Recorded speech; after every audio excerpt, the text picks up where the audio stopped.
Assalamualaikum warahmatullahi wabarakatuh. Anak-anak kelas 3 Bilang Bonisa sayangi, hari ini kita belajar agama, melanjutkan pelajaran 1 yang kemarin. Kalau kemarin kita pelajari tentang sikap percaya dirinya Nabi Muhammad SAW, hari ini kita belajar tentang sikap mandirinya Nabi Muhammad SAW. Kita awali pagi hari ini dengan membaca doa sebelum belajar. Kita ucapkan bersama-sama. Bismillahirrahmanirrahim. Rabbi zidni ilma warzuqni fahma waj'alni min ibadika sholihin.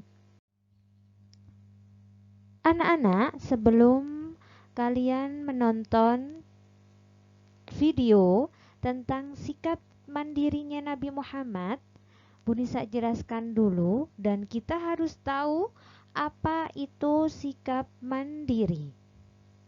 Sikap mandiri itu adalah tidak bergantung kepada orang lain.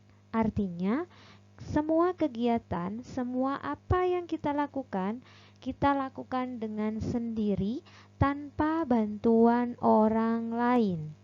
Jika kita mampu untuk mengerjakannya sendiri, kita harus kerjakan sendiri, tidak boleh minta bantuan orang lain, kecuali pekerjaan yang memang tidak bisa dilakukan sendiri, baru kita meminta bantuan orang lain. Untuk selanjutnya kita tonton video tentang sikap mandirinya Nabi Muhammad berikut ini.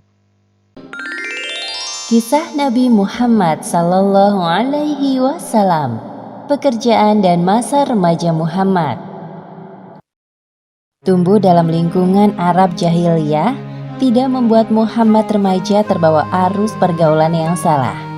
Sebaliknya, beliau banyak merenung dan menyibukkan diri dalam pekerjaan. Seperti halnya Nabi Musa dan Nabi Daud, Nabi Muhammad Sallallahu Alaihi Wasallam pernah bekerja menjadi penggembala kambing. Tidak hanya itu, beliau juga belajar ilmu perdagangan kepada pamannya Abu Thalib. Awal mula kesuksesan Muhammad dalam berdagang bermula ketika bertugas membawa barang dagangan milik Khadijah ke Syria. Selama hidup bersama keluarga Abu Thalib, Muhammad berusaha untuk tidak menambah beban pamannya. Apalagi beliau tahu bahwa Abu Thalib memiliki banyak anak dan hidup dengan kondisi pas-pasan. Untuk itu, Muhammad meminta izin kepada Abu Thalib agar diperbolehkan menggembalakan kambing milik para saudagar kaya di Mekah. Wahai paman, apakah aku boleh ikut mengembala kambing seperti teman-temanku? Jika hal itu tidak memberatkan urusanmu, lakukan saja. Sebagaimana yang disebutkan dalam hadis riwayat Bukhari nomor 2262 dari Abu Hurairah radhiyallahu anhu, bahwa Rasulullah Shallallahu Alaihi Wasallam bersabda, tidak ada nabi kecuali pernah menjadi penggembala kambing. Mereka para sahabat bertanya, apakah engkau juga, wahai Rasulullah? Beliau berkata, iya, saya telah menggembala dengan imbalan beberapa kirot dari penduduk Mekah. Dengan menggembala kambing, Muhammad berlatih untuk bersabar dan menjadi seorang pemimpin. Tanpa berkeluh kesah, setiap pagi beliau menggembala dan mengantarkan kambing-kambing itu ke kandang pada sore hari. Anehnya, semua kambing-kambing gembalaan Muhammad gemuk-gemuk dan sehat. Hal tersebut membuat para saudagar puas dengan hasil kerjanya. Aku sangat senang melihat anak muda seperti keponakanmu itu. Dia sangat rajin dan cekatan. Beruntung engkau memilikinya, wahai Abu Thalib. Sungguh, aku tidak menyuruhnya bekerja jikalau dia tidak benar-benar menginginkannya. Dia pasti tidak ingin merepotkanmu. Menurutku, Muhammad tidak seperti para pemuda kebanyakan di Mekah yang lebih suka hiburan daripada bekerja keras. Muhammad memang sangat menjaga dirinya dari perbuatan maksiat. Akhlaknya pun sangat mulia dari semua orang yang pernah aku kenal di Mekah. Sewaktu menggembala, Muhammad sering berpikir tentang hal-hal yang terjadi di sekitarnya. Siapakah yang menciptakan bintang-bintang yang berkilauan di langit? Dan siapa yang menghadirkan udara untuk dihirup semua makhluk? Dan siapa pula yang membuat jantungku berdetak? Sungguh pastilah dia zat yang maha kuasa. Berbagai pertanyaan muncul di benak Muhammad. Hal tersebut yang membuatnya selalu sibuk merenung dan terjaga dari perbuatan buruk yang dilakukan oleh para pemuda Mekah.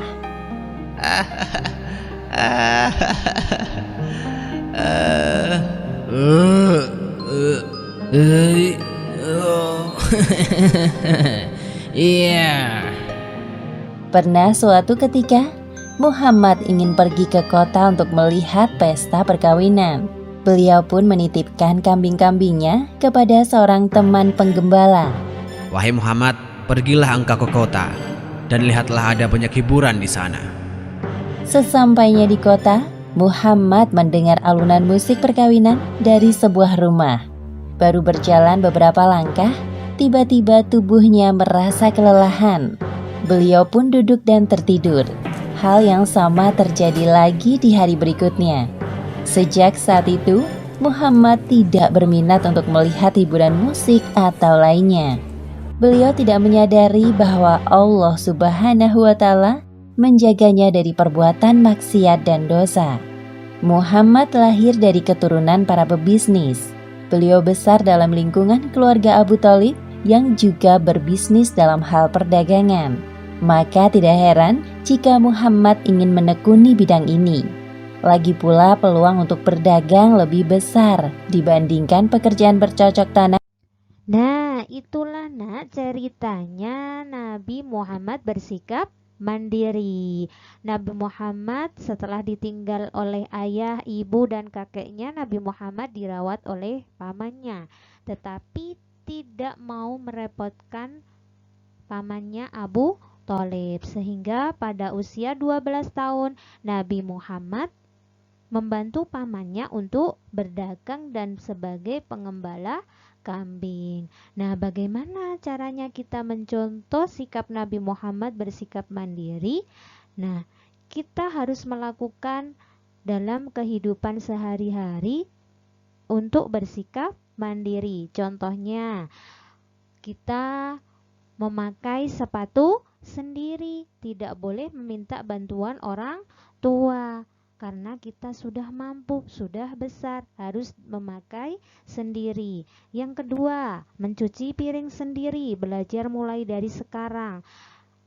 Bapak ibu sudah membantu kita, orang tua kita sudah membantu kita, apalagi ibu sudah memasakkan kita. Sudah memasakkan kalian tinggal makan, masak cuci piring juga ibu.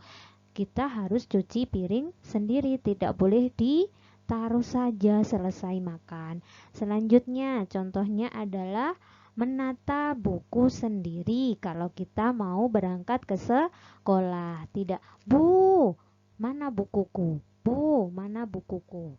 Itu tidak boleh, harus tahu mana buku yang harus dibawa sekarang. Ditata sendiri, itu anak yang mandiri. Yang selanjutnya adalah ketika kita bangun tidur, kita tidak boleh langsung lari, tetapi harus melipat. Tidak boleh dilipatkan orang tua. Kasihan orang tua kita sudah masak, sudah nyapu, sudah cuci. Nah, kita harus membantu orang tua. Terus selanjutnya, makan sendiri, sudah besar. Allah memberi kalian tangan untuk makan. Harus makan sendiri, tidak boleh disuapin. Sudah besar, harus mandiri. Selanjutnya,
Alhamdulillah anak-anak yang Bu Nisa sayangi, untuk pelajaran 1 tentang Nabi Muhammad SAW panutanku sudah kita pelajari semua, mulai dari sikap percaya diri Nabi Muhammad SAW dan sikap mandiri Nabi Muhammad.